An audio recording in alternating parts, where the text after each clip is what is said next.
A fight that isn't being talked about enough is Roxanne Modafferi, who's everybody likes Roxanne. Right? I mean, just everybody likes to see her fight, and everybody just likes Roxanne.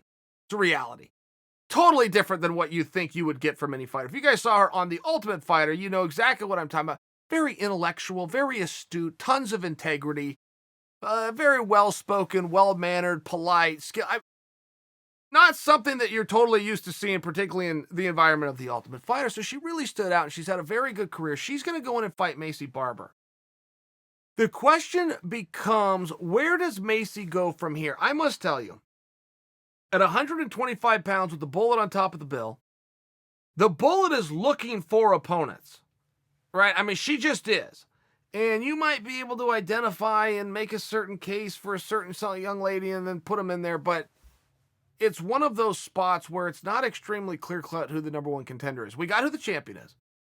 But who should the champion be fighting next? The reason I bring this up, Maycee Barber is telling one of the more compelling and easy to get on board with stories in all of MMA.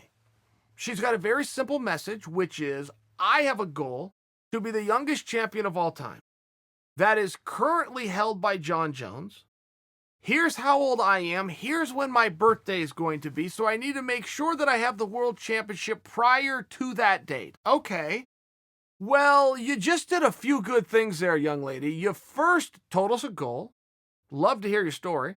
Some people are going to get on board with you, and some people are going to want to hold you down. Either way, we get it.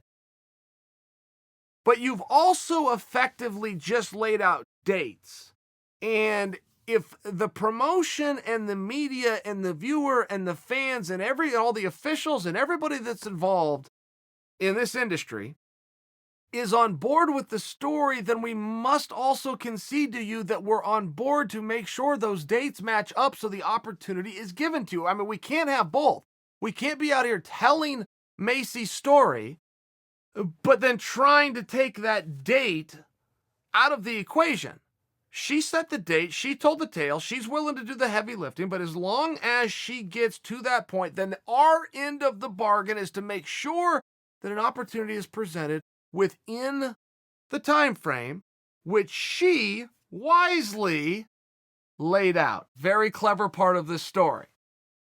I do tell you that because if Maycee Barber gets past Roxanne, I do not know that there is a more compelling case to go in and fight with the bullet. Yes, guys, I'm talking about a title shot for Maycee Barber.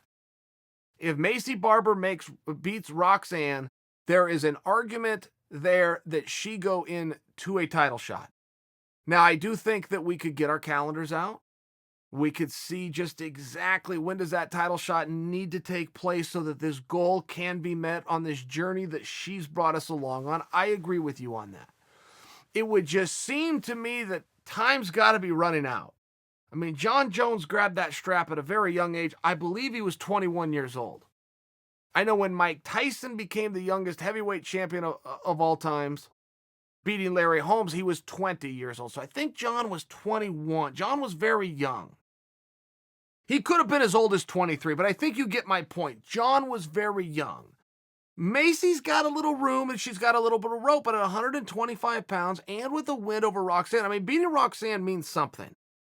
It does. Roxanne's not easy. Roxanne is meaningful.